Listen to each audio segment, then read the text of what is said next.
एक प्रसंग पांडवों के वनवास काल का है। द्रौपदी भी उनके साथ थी। उस समय अपने 10,000 शिष्यों के साथ ऋषि दुर्वासा आ गए। दुर्योधन ने पांडवों के साथ एक क्रूर मजाक किया था। जानता था कि दुर्वासा जल्दी कुपित हो जाते हैं, जल्दी नाराज हो जाते हैं, इसलिए उसी ने ऋषि दुर्वासा को उनका आतिथ्य ग्रहण करने के लिए भेजा था। पांडवों के पास एक अक्षय पात्र था जो सूर्य की आराधना से द्रौपदी को मिला था। अक्षय पात्र में एक बार जो भोजन पक जाता था तो फिर चाहे जितने लोग उसे खाएं वो रिक्त नहीं होता था। लेकिन अंत में जब अक्षय पात्र धोकर रख दिया जाता था तो फिर कुछ नहीं हो सकता था। फिर उस दिन के लिए अक्षय पात्र खाली होता था। अगले दिन फिर जब उसमें भोजन पकाया जाता था तो फिर वो अक्षय हो जाता था। इसमें एक दिन के लिए व्यवस्था थी। देवों ने यह व्यवस्था युधिष्ठिर को द्रौपदी को दी थी। दुर्योधन ने ऋषि दुर्वासा से कहा था कि आप तो दोपहर में जाना जब पांडव लोग खाना खा चुके हों, ताकि आपको खिलाने में उन्हें संकोच न हो। दुर्योधन ने कुटिल चाल चली थी। दुर्वासा पहुंच गए सही समय पर। दुर्योधन के बताए हुए समय पर पहुंचे। एकाएक मुसीबत खड़ी हो गई। दुर्वासा ने कहा कि बहुत भूख लगी है, मैं स्नान करने नदी पर जा रहा हूँ अपने शिष्यों के साथ।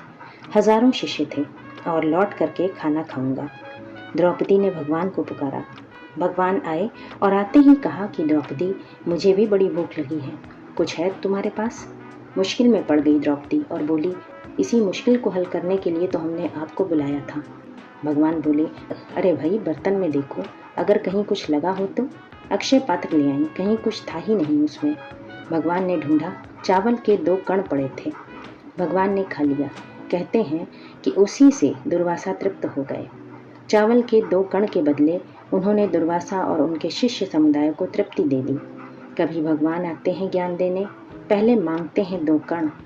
गुरु आते हैं जीवन में, 2 कण मांगते हैं। वो 2 कण क्या है? एक कण आसक्ति का है और एक कण अहंकार का है। गुरु स्वरूप भगवान इसे मांग लेते हैं।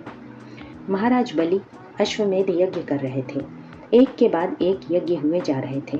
99 अश्वमेध यज्ञ हो चुके थे। 100वां अश्वमेध यज्ञ चल रहा था। भगवान पहुंचे वामन रूप लेकर के, छोटा रूप लेकर के। बलि से मांगा कि 3 पग भूमि चाहिए हमें। बलि ने देखा, वामन को देखकर मुस्कुराए। गुरु शुक्राचार्य ने उन्हें रोका। वो बोले, देख लो, क्या दे रहे हो? कौन है सामने? देख लो, ये वामन नहीं है, नारायण आए हैं। पता नहीं कितनी परीक्षा लेंगे। बलि ने कहा, महाराज, हमारा सौभाग्य है कि भगवान हमारे दरवाजे पर आए हैं।